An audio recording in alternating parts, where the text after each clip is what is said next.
So, matter, we know that matter is basically anything that occupies a space and has got mass. That is what we call matter. Anything that occupies a space and has got mass.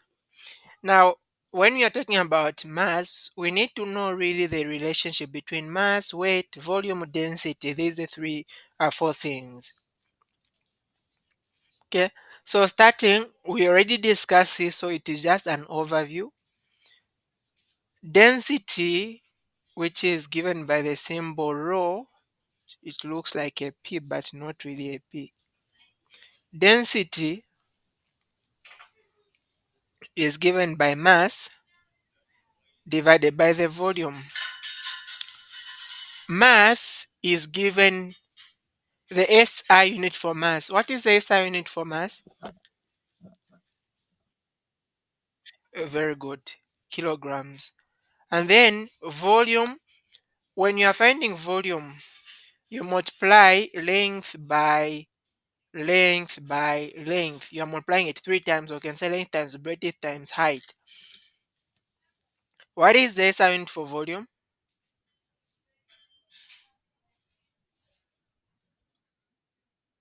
Meters cubed, because you are multiplying meter times meter times meter. That will be meters cubed. So density is going to be kg per meter cubed. But you can as well convert them to different other units. But then the question should be, how do you get the mass? So you can get the mass of an object by getting to put it on a scale. You have got a spring balance, electronic balance. The more common ones are electronic balance. So just get the object to put it on a balance. But how do you get a volume? You can use different things. You can use a cylinder, a eureka can. We already discussed that. So say when you are using a cylinder, here is your cylinder. The water was, say, initially reading here. Let's say it is 20. Okay. This is going to be in centimeters cubed.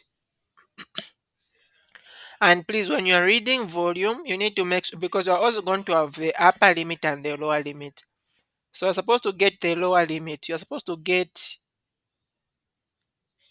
you see, if you draw a line here at the bottom, not the top where this is reaching. That won't give you the correct volume. So you get the lower limit there. So when you get, say, your object, you are going to tie an object on a string and then you dip it in water. And say the water rises, it reaches 35 cubic centimeters. What do you think is going to be the volume of this stone? What's the volume?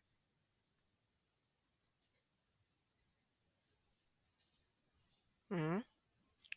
How can we find this volume? You multiply which ones?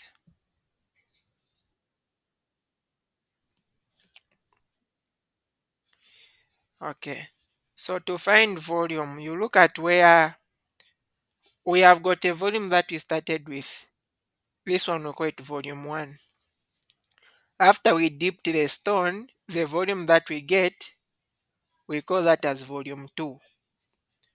So to calculate the volume of the stone, let me write Vs, volume of the stone.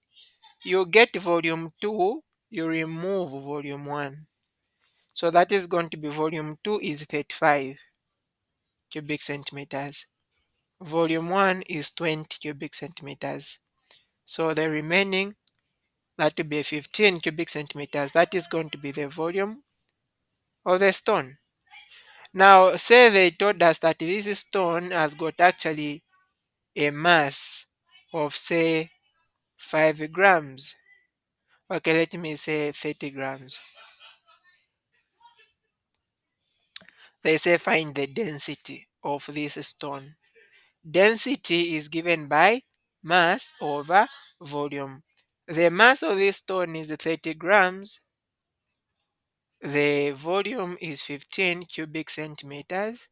If you divide, you are going to get 2. The unit is going to be gram per cubic centimeter. So this will become the density of the stone. Is this okay?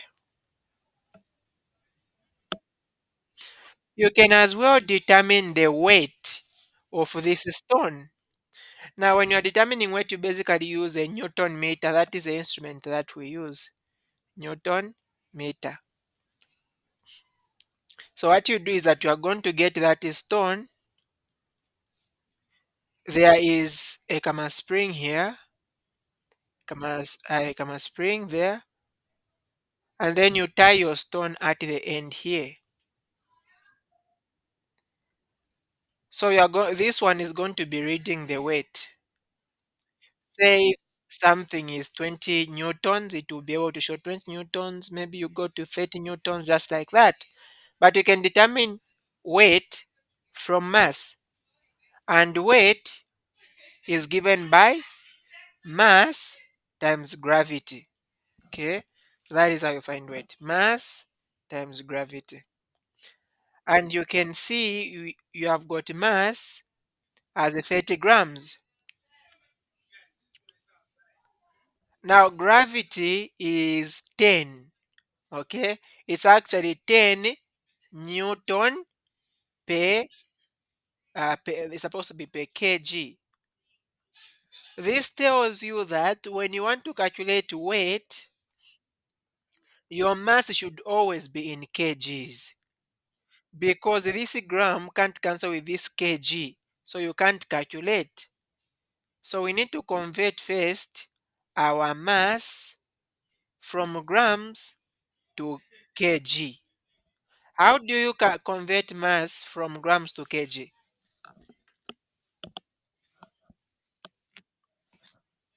Any idea?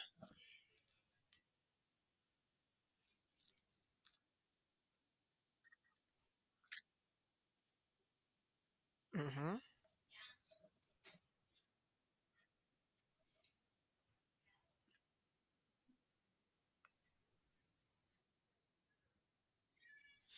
Okay. So to summarize that, what we are simply saying is 1 kg, K means 1000, 1 kg has got 1000 grams. Okay. How about 30 grams? So always put the grams on one side. How many kgs are going to be there? X. So now multiply x times 1000, that is going to be 1000 x. 1 times 30, that is going to be 30. And then divide both sides by 1000. So x is going to give us 0.03. Actually 0.003. No, it's supposed to just be 10 here. Okay, and this is in kg. So now we can come here. Weight is mass times gravity. Our mass is 0.03 kg. Gravity is always 10 and it is a newton per kg. So this kg will cancel with a kg. And this is going to give us 0.3 newtons. That is going to be our weight. Is this okay? Okay, good. Now,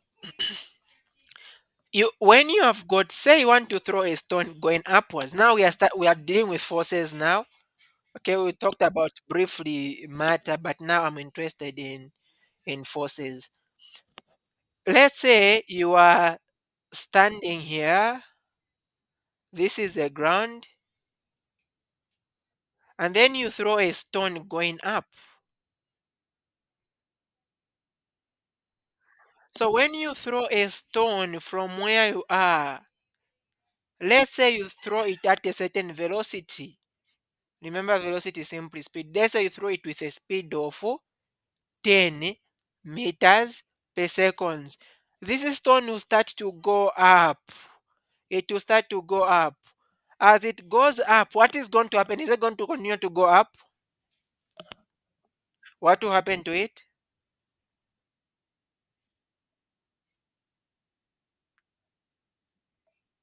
Very good. The force of gravity will start to pull it downwards, meaning that it will turn direction. So it means that there is a maximum point at which it can reach, and then it will start to come back, right?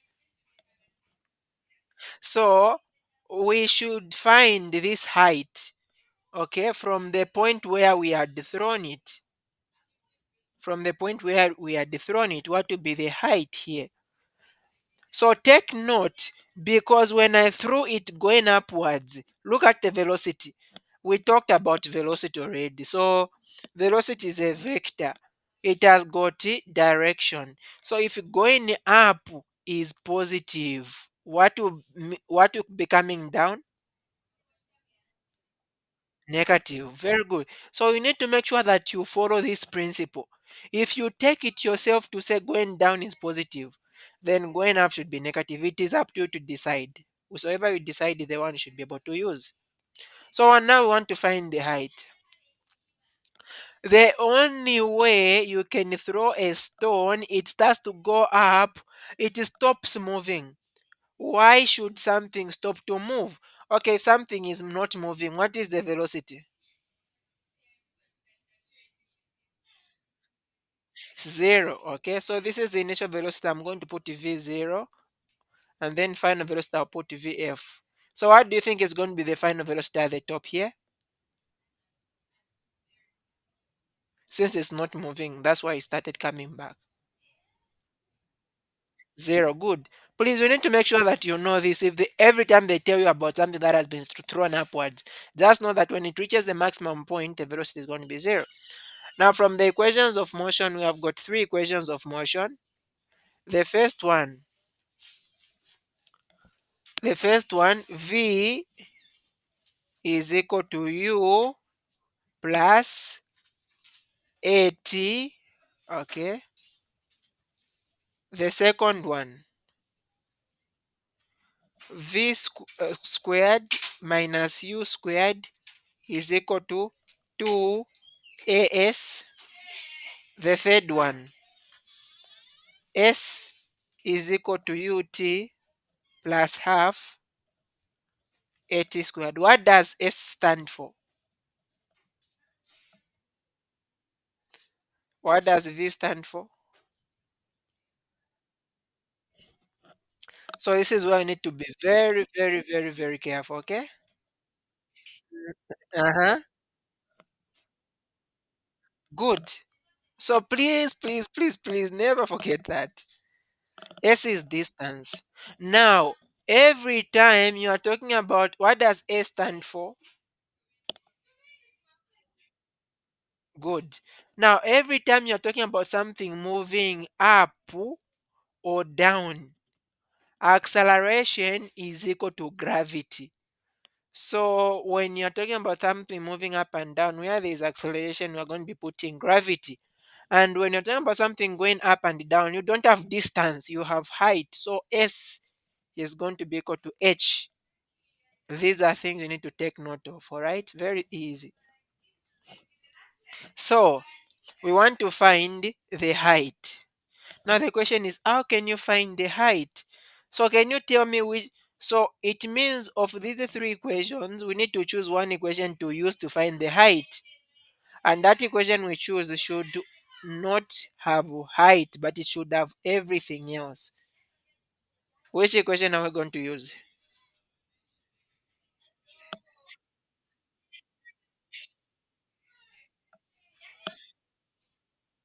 Very good. Why can't we use the third one?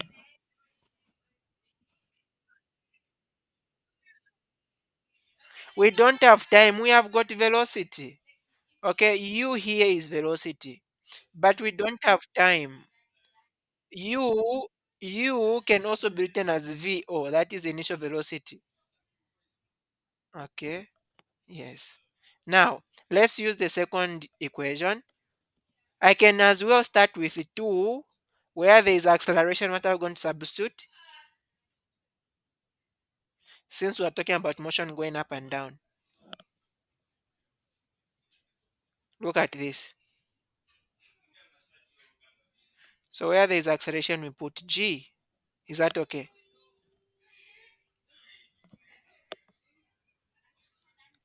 Does that make sense? And then where there is s, which is distance, we'll put the height.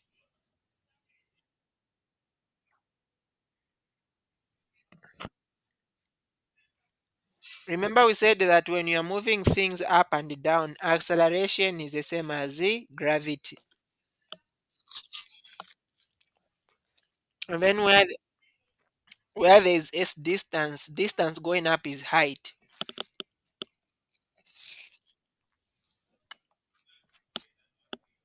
So this is supposed to be equal to v squared minus u squared. So let's now substitute 2. What do you think is going to be g?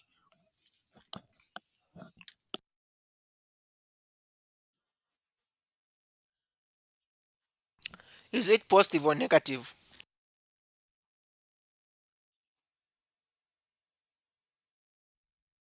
Why?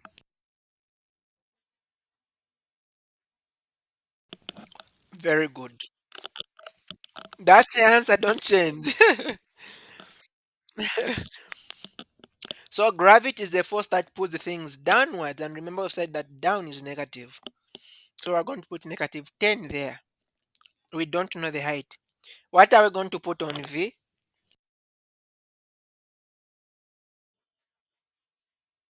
Very good.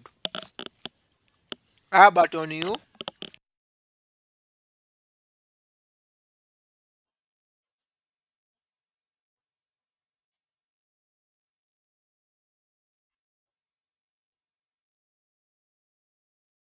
Remember, U is the initial velocity, the velocity that we started with.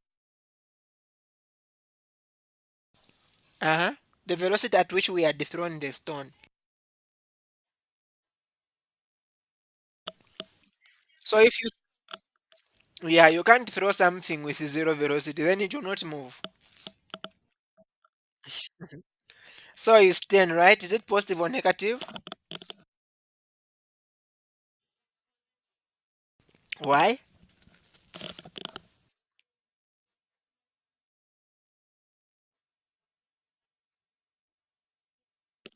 Excellent. It's going up. So we're going to put that in brackets, okay? Squared. If it's negative, put a negative in brackets also squared. So this is going to give us negative 20h is equal to negative 0 minus 10 squared is 100. So 0 minus 100 is negative 100. And then I'll divide by negative 20 both sides. So height therefore is going to give us 5 meters. So this is how high the stone is going to go. Is this okay?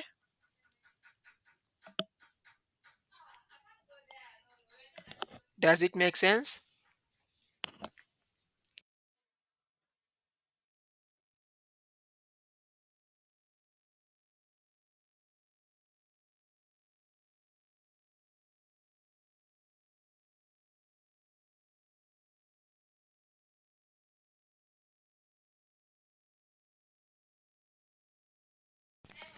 Now let's say we have got a stone which is on top of a building and then it drops by itself, all right? By itself it drops, okay? And then it gets to hit the ground. Now because it had to drop by itself, remember it's by itself. One thing that I want to take note of is, does it have any velocity? Okay, remember it is dropping by itself, so no one threw it, no one pushed it. It doesn't have. Good. Doesn't have. Now, when an object is on top and it can fall, please take note, it can fall. It has got what we call potential energy. What is potential energy? Potential energy is basically the energy that is on an object that is on top and can fall. So if you have got something like this is, imagine this is a table, a very big table, and then you have got an object here. This object doesn't have any potential energy because it can't fall. There's no way it can fall. But if it is here, It can fall anytime, so it has got potential energy. Is that okay?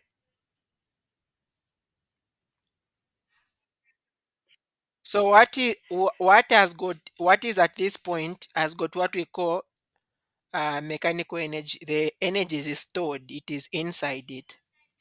Now what happens is that when this stone starts to fall, potential energy will start to be converted to kinetic energy. And by the time you reach the bottom here, the ground, all the potential energy is going to be converted to kinetic energy.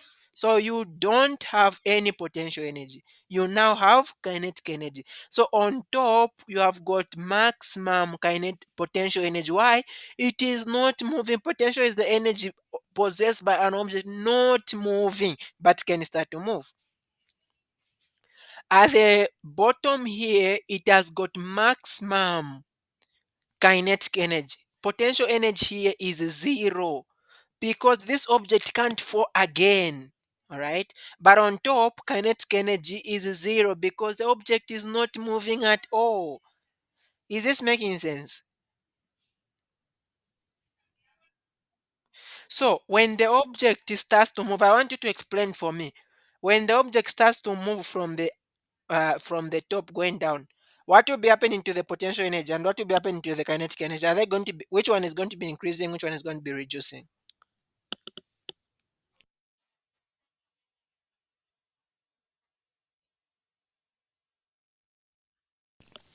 Excellent.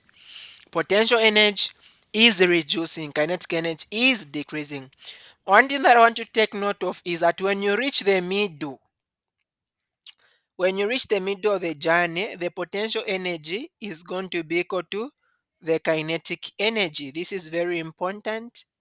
Potential energy is going to be equal to kinetic energy. So let's say on top, let's say this object has got a mass of 20 kg. Okay. And then the height of this building, say the height is 10 meters, or let me give it 5 meters. We want to calculate first the potential energy. So the question should be, how do we calculate potential energy? So the formula is very easy on how to calculate.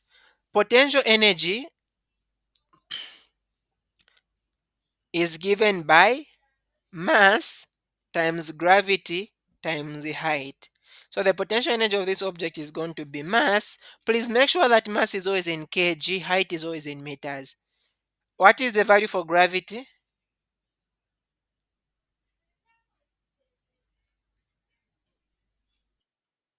Okay, 10 Newton per kg. And then the height is 5 meters. If you multiply 20 by 10, 200 by 5, 5 times 2 is what? Is a 10, right? So this is going to be 1000.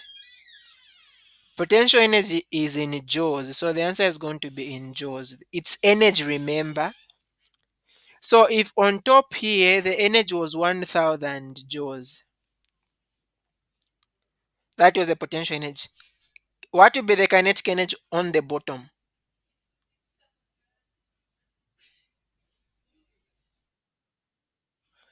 Uh, Kinetic energy. Remember we are saying, pardon? Remember, as you go down, potential energy is being converted into kinetic energy. By the time you reach the bottom, all the potential energy has become kinetic energy. Does that make sense? So what will be the kinetic energy at the bottom?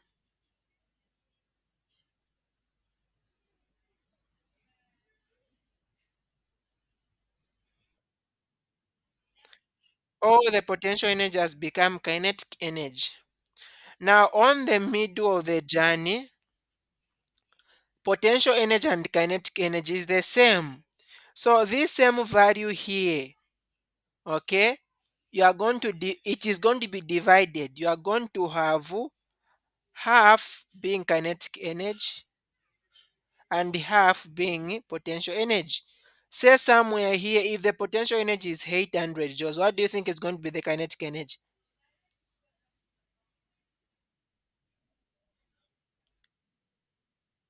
800 joules to be 200. Remember, when you add potential energy and kinetic energy, it should always give you the total energy that you have. Okay? Is that making sense? So the energy that you have is only 1000. You energy, according to the law of conservation of energy, energy cannot be made nor destroyed, but it be converted from one form to another.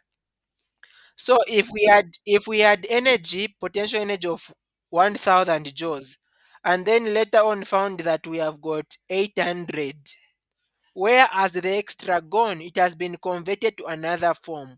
It has been converted to the kinetic energy. What is kinetic energy? Is the energy enabling an object to move. Okay? So let's say we reach a point, the potential energy is 600 joules. What do you think is going to be the kinetic energy? Yes, that's the thing. So when you get to add potential energy and kinetic energy, you get the total energy of an object, and that is called mechanical energy, the energy that is stored in an object. Okay, so that is it. Does this make sense?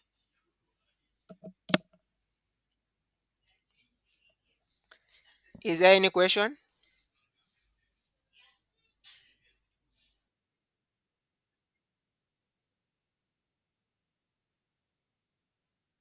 No, when potential energy is 1000, remember on top, when you have got maximum potential energy, kinetic energy is zero. Zero plus 1000 to still give you 1000, because when you add potential energy and kinetic energy, it should always give you 1000. It's okay. Okay, so let's get to answer some exam questions. What is the volume of the liquid in the measuring cylinder below? Okay, look at this. So what do you think is going to be the volume? Hope you can clearly see.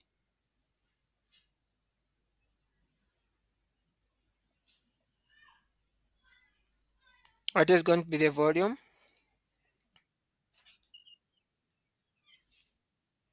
30. Okay, look at the way this cylinder is. So this is 60, this is 50. And then between it, you have got how many two lines? One, two, three, four. So like you're supposed to have five. So if this is 50 and then that is 60, it means that this is go like, let me draw it much bigger so that it just makes sense.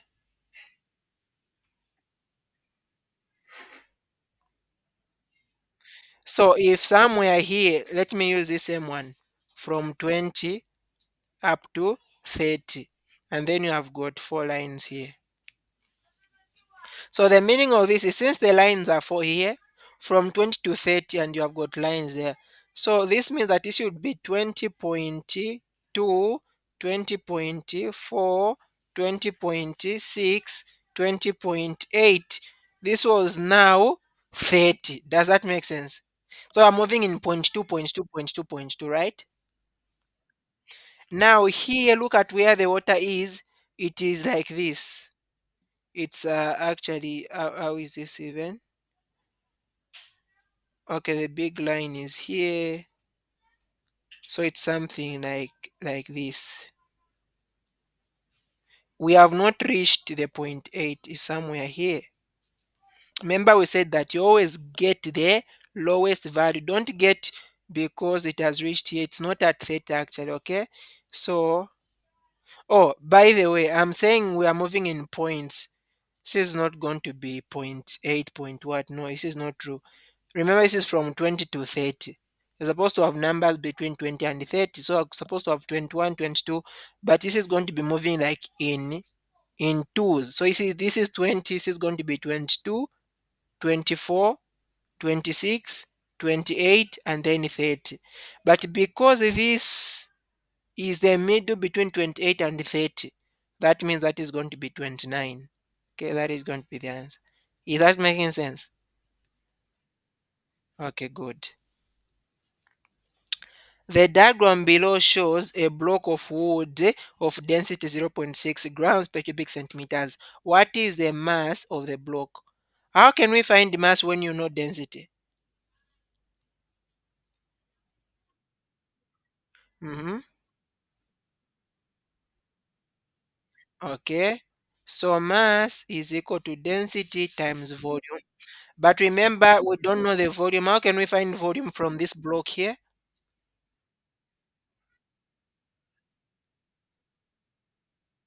Okay, so basically multiplying the size, isn't it? So because here I've got a longer side, the longer side we call it a length, the shorter side we call it breadth, and then when up we call it height. So multiply L times B times H, which is simply length by length by length because it's all distance.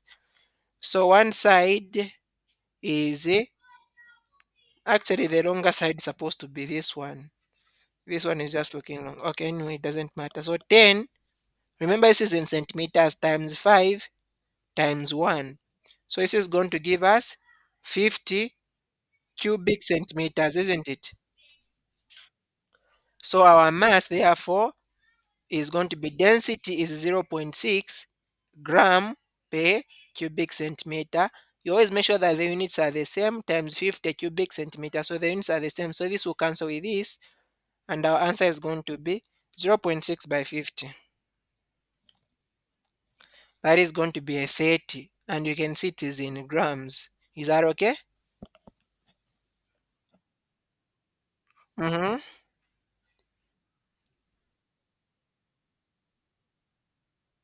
This is the density in the question. Mm, okay. A 125 gram wooden plank was placed in a beaker, and below was a reading before and after placing in the beaker. So before placing on the beaker, look at where the volume is. Are you able to clearly see? It is between 200 and 300. What do you think is the volume here? We are going to call it V1. What do you think is going to be the answer?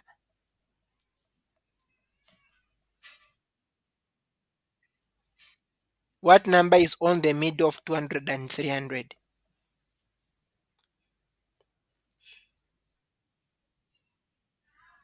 The middle of 2 and 3 is what?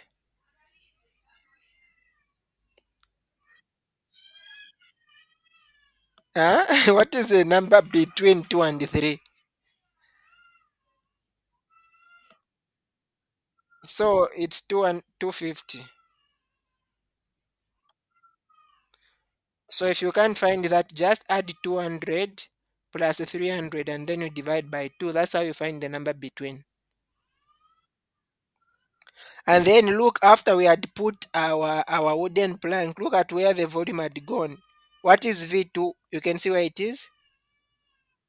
It is at what value? Yes, 500 cubic centimeters. What is the density of the wooden block? How can we find the density?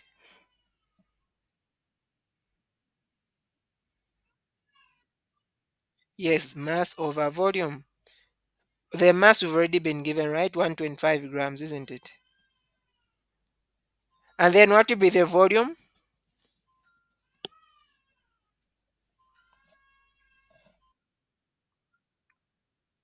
Uh-huh. How are we going to find it?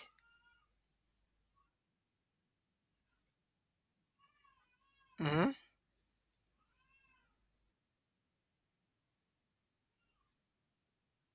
Okay, instead you do the opposite. Volume 2, you always get a bigger one and then you remove a small one. So volume 2 minus volume 1. So the volume is going to be 500 minus 250. The answer is going to be 250. And remember, it is in cubic centimeters. So 125 divided by 250, that is going to be zero point 0.5 gram per cubic centimeter. So that is B. Is that okay? Okay, and then the next question is saying a 4 kg brick is dropped from the top of a building whose height is 30. So let's even make a diagram. They've said that the height is 30 meters. Remember, it is dropped. Something is dropped, it is not thrown, so it has got a velocity of 0 at the beginning. The brick reaches the ground with a velocity of, so we want the velocity with which it is going to hit the ground. Now, you can use two formulas. Let me use both, and I've already showed you both of them. The first one, we can find the kinetic energy at the bottom. Okay, but how can you find the kinetic energy at the bottom?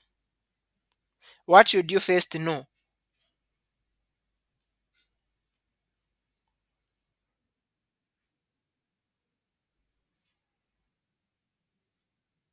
Very good. Potential energy at the top, isn't it? Potential energy is mgh, and the mass is a third. Oh, sorry, mass is 4 from the question is in kg. Gravity we know is 10. The height is 30. So 4 times 3 is 12.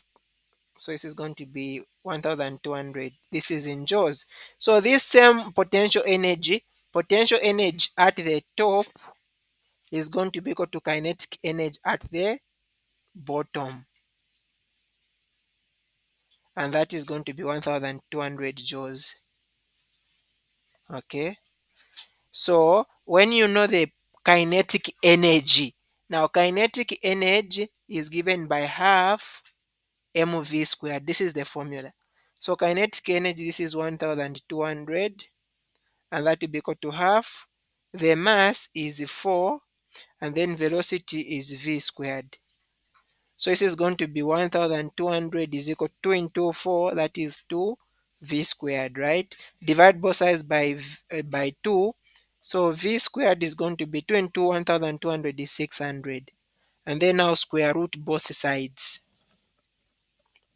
So square root of 600, v is going to be 24.5. Okay, that is going to be our velocity.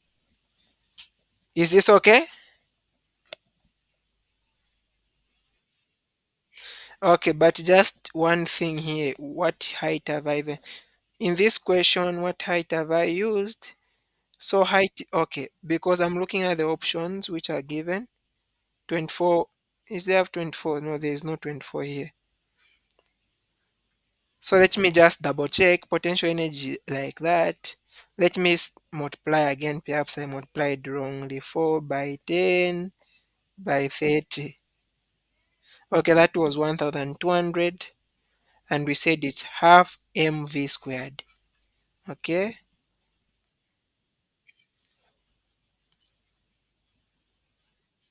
so the brick reaches the ground with a velocity of, okay, why is it that, so for this question there is no best option, otherwise this is how we go about it. Anyway, let's confirm if it is really true. This is method 1 that you can use to find the velocity at the bottom, but we can use another method, one of those equations of motion that we are writing. So we can say v squared minus u squared is equal to 2gh. Do you remember the formula?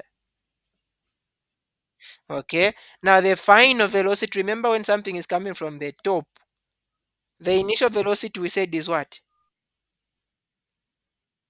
0. We want the final velocity. So we'll say v squared, initial velocity is 0. And that will be equal to 2. G is 10, right? And then height is 30, isn't it? So this will give us v squared is equal to 2 times 10 is 20. 20 times 30 is 600. Square root of 600, that will still give us 24.5. Okay, so this is the correct answer. For this one, I think there was just a mistake. Okay, so it's just a mistakes on the options. So the higher an object is from ground, the dash, more potential energy it has, higher its center of mass, lower the center of mass, more unstable it is. Which one do you think is the answer? Uh, let's say we have got two objects like this. This one is here, and then another one is here. So between, uh-huh, very good, very good. Potential energy, isn't it? Because potential energy depends on height. Okay, let's look at this one. What is the difference between density and relative density? We talked about this last time. I've just included it so that, yes, let's answer it. What is the difference between density and relative density?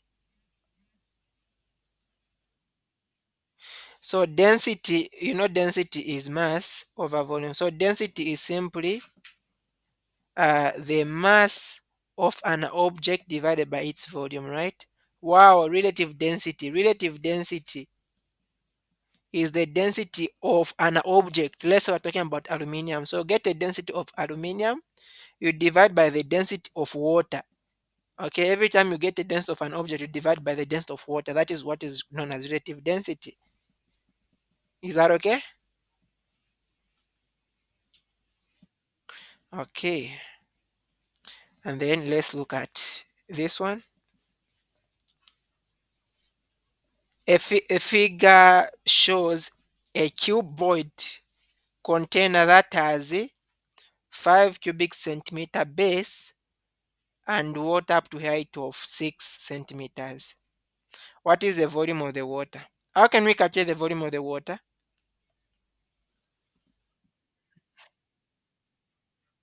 Mhm, very good. So LBH, the length will get 5 here, the breadth will get, it's also 5, and then the height, that is a 6. So 5 times 5 times 6, so that is a 25 times 6. That is 150 cubic centimeters. And then the next one is saying a stone is immersed in the water in the cuboid. Okay, causing the water to rise to a height of 8, meaning that the height has now become 8 there. And then he's saying determine the volume of the stone. So this is the first volume, right? V1, isn't it? Let's find V2. V2 also be found by the same formula LBH. But then the only thing that will change is the height. So L is still 5 times 5, but the height is now 8. So yes, 8. So 5 times 5 times 8, that is going to give us 200. So now let's find what will be the volume of the stone. Yes, V2 minus V1, isn't it? So 200 minus 150. So that is going to be 50 cubic centimeters. Please don't forget units as you get to answer. And then the next question is saying, if the mass of the stone is 80 grams, calculate the density of the stone. How do you calculate the density?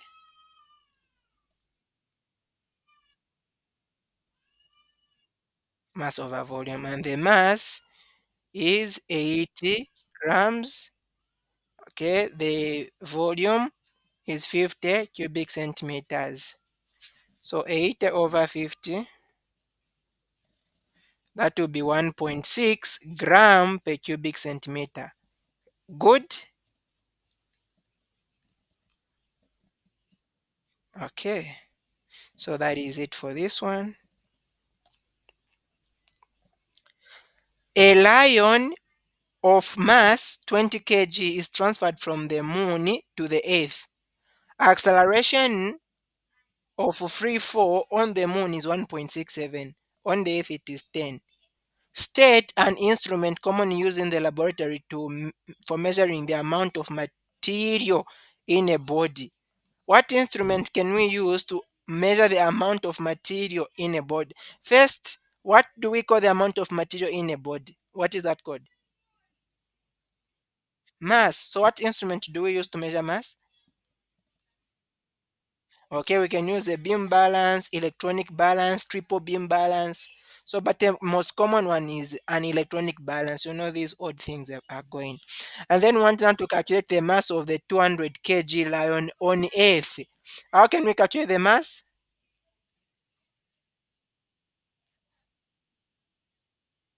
Uh-huh. But this one, we don't have density, we don't have volume. So what will be the other option?